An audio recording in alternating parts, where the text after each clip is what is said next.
Step 4, capturing your requirements. You will have two types of requirements on your project: high level and what I call low level. High level requirements are for your overarching system. So what your system shall do once it's built and assembled. For example, there may be a high level requirement for a railway line to allow trains to travel at X miles per hour. Or there may be a high level requirement for a new line to be built between point A and point B. These are high level requirements, and these come from your key stakeholders, perhaps those who will be using your system, or those who are paying for or financing the design and build of your system.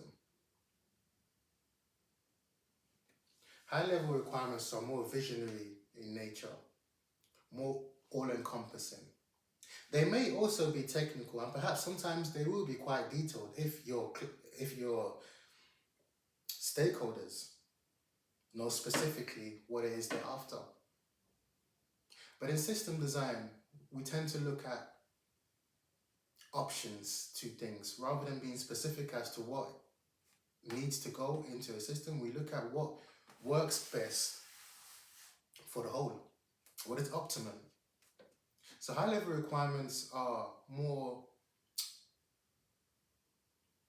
general in a sense, leaving room for creative design and build.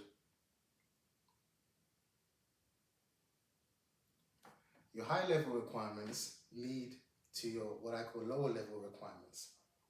Now, lower level requirements can be as detailed or as not detailed as is appropriate depending on your project. But these lower level requirements now start to look at what the specific elements, that is the subsystems, which are being designed and built by the various project teams, work streams in your project. It looks at what these subsystems need to do individually and as a collective, so as to allow your system to function as it must. So, these lower level requirements are to be traced to the high level requirements. This means that one lower level requirement has a parent, a high level, literally high level requirement. And one high level requirement may have several lower level requirements. This is what we call traceability. What this does is keep your system tight and focused as you design and build it, because all your activities can be traced back up to the overarching needs and desires of your core stakeholders. When developing and creating low-level requirements, we then need to look at all the various technical and environmental elements that we need to incorporate into the design, so as to meet all the high-level requirements. We can be more specific. Now, this section will teach you how to identify, capture, record both your high level and low level requirements, and how to use them and continually update and manage them throughout your project, so that you can be sure and your stakeholders can be sure that your system, your final system, and the intermediary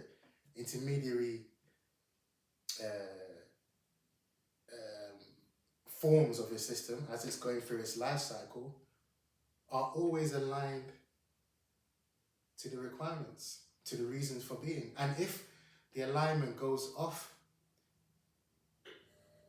this course will also teach you how to make sure that we bring that alignment back.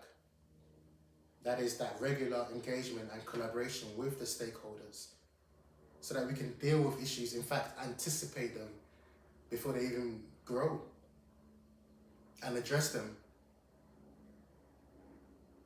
This section is a core part of the course because the identification, the management, the recording and the use of requirements, be they high level, low level, is key to making sure that your system functions as it must.